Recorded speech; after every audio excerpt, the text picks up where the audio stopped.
Hi friends, welcome to Bigg Boss chit chat. This is Rekha Srinivas. ఎవరైనా subscribe చేసుకున్న వాళ్ళు ఉంటే చేసుకోండి అబ్బా. నా వీడియోని చూసి సపోర్ట్ చేయండి. ఎందుకంటే షార్ట్లు చాలా బాగా చూస్తున్నారు. వీడియో అనేసరికి కొంచెం లాంగ్ అనుకుంటున్నారేమో, కానీ నేను చాలా స్వీట్గా షార్ట్గా చేస్తాను. ఎందుకంటే లాంగ్ వీడియో మీరు చూసే కన్నా మీరు ఎపిసోడే చూడడం మేలు అని అనుకోకుండా, బోర్ కొట్టకుండా షార్ట్ అండ్ స్వీట్గా చేస్తాను. కాబట్టి చూడటానికి ట్రై చేయండి. నెక్స్ట్ వచ్చి బయటని ఎలిమినేషన్ అయిపోయిన బయటకు వెళ్ళిపోయిన కంటెస్టెంట్స్ మళ్ళీ తిరిగి వచ్చి నామినేషన్ చేయడం అనేది సూపర్గా ఉంది. కిక్ బాగా వస్తుంది అనమాట.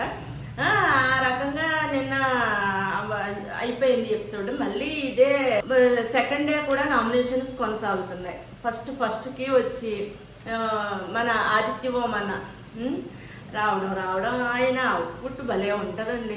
చూడటానికి చాలా బాగుంటుంది. అక్కడ ఉన్న వాళ్ళకే కుళ్ళు వచ్చేలాగా నాకు ఈ అన్న అని కొంతమంది కూడా అడగడం జరిగింది. అంత బాగుంటుంది ఆయన అవుట్పుట్. ఆయన్ని మళ్ళీ అవసరం చూడటం చాలా సంతోషంగా ఉంది. నెక్స్ట్ వచ్చి ఆయన స్వీట్గా షార్ట్గా కొంచెం నిదానంగానే ఆయన నామినేషన్ వేసి వెళ్ళిపోయారు. ఎవరినంటే యష్మిని వేశారు. యష్మి బయాస్ట్, నెక్స్ట్ ఏంటి గ్రూపిజం, ఫేవరిజం అని కొన్ని చెప్పి దానికి కారణాలు చెప్పి సింపుల్గా బాగా లేక తీయకుండా సింపుల్గా చెప్పి ఎక్కువగా వాదించకుండా కంప్లీట్ చేసేసారు. కొన్ని పాయింట్లు నిన్న అందరూ చెప్పిన పాయింట్సే వచ్చినాయి. అఫ్కోర్స్ బయట మనం కూడా అయ్యే పాయింట్స్ ఎక్కువగా చెప్పుకుంటూ వచ్చాము. నెక్స్ట్ వచ్చి ప్రేరణది కూడా అంతే. గ్రూపిజం, నెక్స్ట్ వచ్చి గ్రూపిజము అన్నారు. యష్మిని కంపేర్ చేస్తే గ్రూపిజం ఇది ప్రేరణ కొంచెం తక్కువే, కాకపోతే దానికి ఉంది. ఏంటంటే టాస్క్లు అయిన తర్వాత మీటింగ్లో ఉండేది వాళ్ళే ఉండేవారు. నెక్స్ట్ గ్రూపిజం తర్వాత మాటలు తొందరగా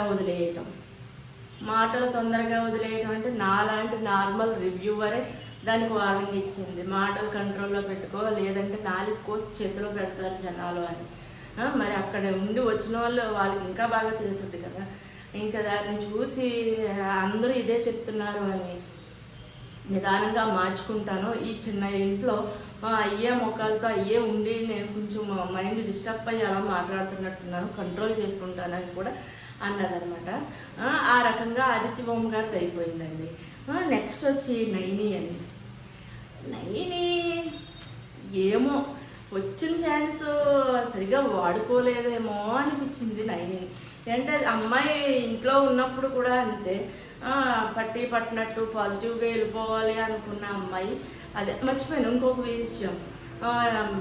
ఆదిత్య ఓం గారు హౌస్లోకి వచ్చి ఆయన చెప్పి బయటికి వెళ్ళేసరికి ఇది వాళ్ళ ఫ్యాన్స్ అసలు ఏం ఆడేసుకున్నారండి ఆదిత్య ఓం గారిని. చాలా చాలా వల్గర్గా మాట్లాడారు. నెక్స్ట్ ఇంకోటి ఆయన మళ్ళీ తిరిగి వీడియో పెట్టేంత వరకు కూడా కొనసాగింది. నన్ను పిలిచారు, నా ఉద్దేశం చెప్పాను, అంతే అయిపోయింది, ఇక నుంచి బిగ్ బాస్కి నాకు ఎటువంటి సంబంధం లేదు అని ఒక వీడియో పెట్టిన తర్వాత అప్పుడు కొంచెం చల్లారి పడినట్టున్నారు. ఆదిత్య ఓం గారే కాదు, ఎంతమంది వెళ్ళి ఎన్ని చెప్పారండి. ఆయన ఒక్క ఆయనే పెట్టుకున్నారంటే సాఫ్ట్గా ఉన్నాడే కదా అని ఏమి చేయలేడు కదా అనుకుని ఆయన మీద పడినట్టున్నారు. ఆయన కే బ్యాచ్ ఫ్యాన్స్ అందరూను. కానీ ఒక్కళ్ళంటే అనొచ్చు, ఎంతమంది చెప్తున్నారు ఒకటే మాట.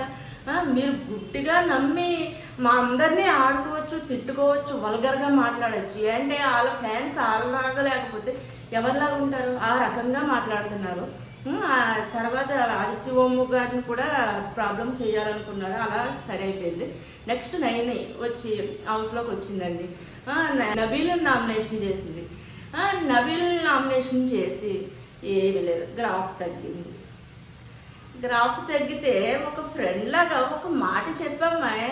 గ్రాఫ్ తగ్గిందని నామినేషన్ వేయటువంటి సేఫ్ నామినేషన్. నువ్వు ఇంట్లోంచి బయటికి వెళ్ళిపోయాక నామినేషన్ వేయటానికి కూడా అంత సేఫ్గా ఆలోచించడం ఏంటి?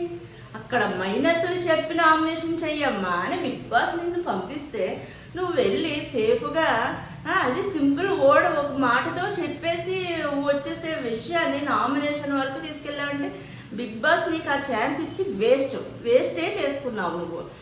నెక్స్ట్ వచ్చి యష్మిని చేసింది. యష్మిని కూడా ఇదే. అంటే ఈ అమ్మాయికి డైరెక్ట్గా పాయింట్ మాట్లాడే ధైర్యం లేదు.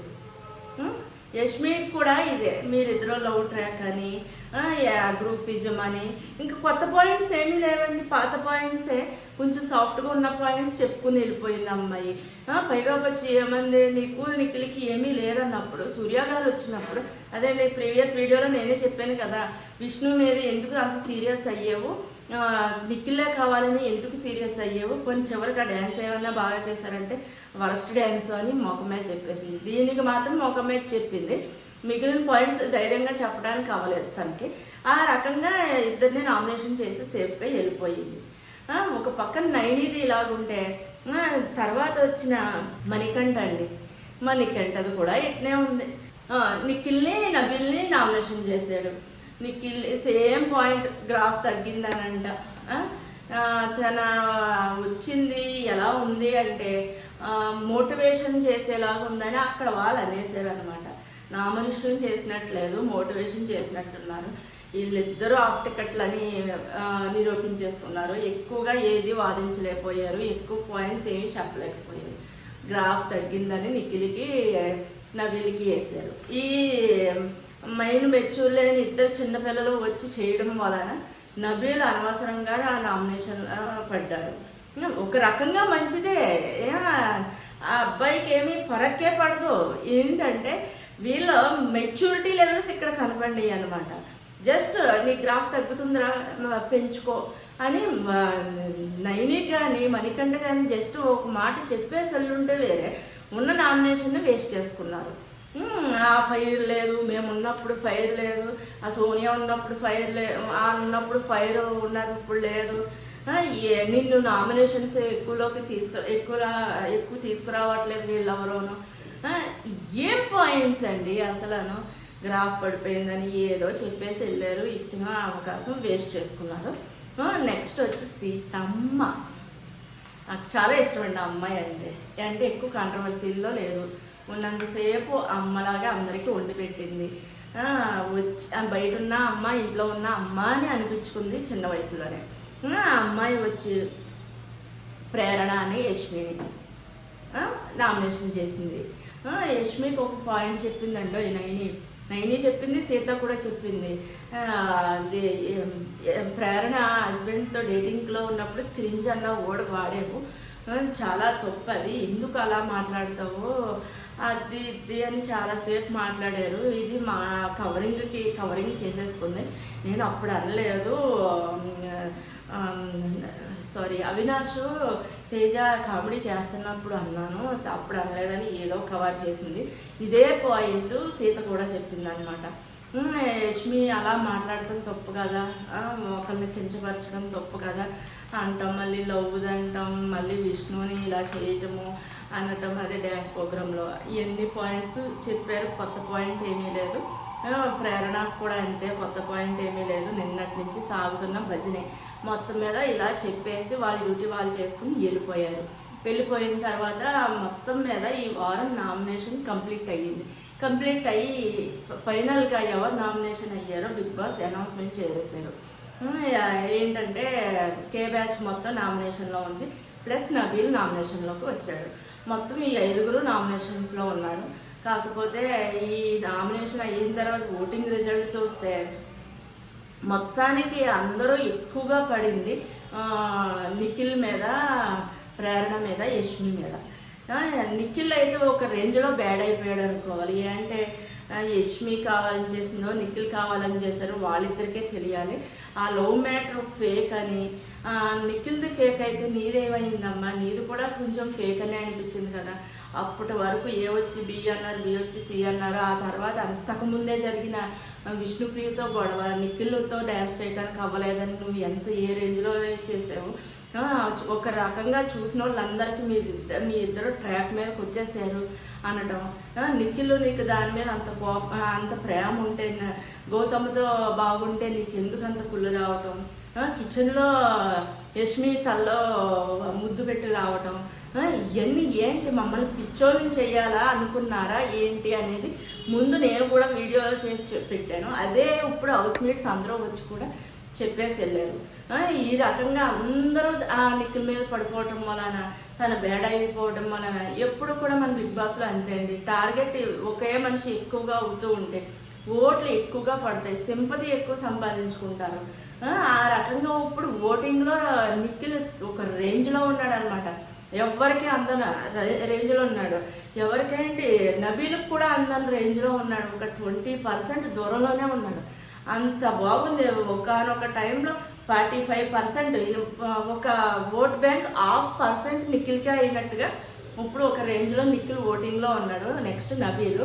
నిఖిల్కి అంత వెళ్ళిపోయాక నబీల్కి ఒక 20-25 ఉన్న తర్వాత ఉన్న 25-30% వీళ్ళు పంచుకోవడం అయింది. ప్రేరణ, యష్మి, పృథ్వీ. ప్రేరణ ఒక రకంగా వీళ్ళిద్దరిని కంపేర్ చేస్తే కొంచెం బాగానే ఉంది. చివరిలో డేంజర్ జోన్లో ఉన్నది మాత్రం యష్మి, పృథ్వీ. మరి వీళ్ళిద్దరిలో ఎవరైనా ఎలిమినేషన్ అయిపోతారా, లేదు అంటే బిగ్ బాస్ వీళ్ళు ఎలిమినేషన్ చేయడానికి ఇష్టం లేక నో ఎలిమినేషన్ అని పెడతారా, ఏమో చూద్దాము. నెక్స్ట్ వచ్చి ఈ నామినేషన్ వలన బాగా బాధపడ్డ నిఖిల్ భోజనం చేయకుండా పడుకున్నాడు. ఓ పక్కన ప్రేరణ కన్నీళ్ళు పెట్టేసుకుంటుంది. మరి వీళ్ళ వలన బాధపడ్డ వాళ్ళు ఎంత బాధపడుతున్నారు? కర్మాస్ రిటర్న్స్ అంటారు కదా, అదేవిధంగా వాళ్ళకవని మనకవని ఎవరికైనా కర్మ తిరిగి మళ్ళీ చేరుకోవాల్సిందే, తప్పదు. ఆ రకంగా వాళ్ళు ఫీల్ అవుతూ పడుకున్నారు. ఓటింగ్ ఏమో ఇలా ఉంది. మీకు ఎవరెవరు ఇష్టమో వాళ్ళని ఓట్ చేసుకుని ఎంకరేజ్ చేసుకోండి. అంటే చాలా డేంజర్ జోన్లో ఉన్నారు, నిఖిల్ తప్ప అందరూ. కాబట్టి మీ సపోర్ట్ మీరు చేసుకోండి. నెక్స్ట్ నాకు వీలైతే కనుక కన్నడ బిగ్ బాస్లో మన శోభక్క ఫుల్గా ఫైర్ అయ్యేది. ఆల్రెడీ చంద్రముఖి అకౌంట్ ఓపెన్ చేసేసేది. మీకు రీల్ చేసి చూపిస్తాను, షార్ట్ చేసి చూపిస్తాను.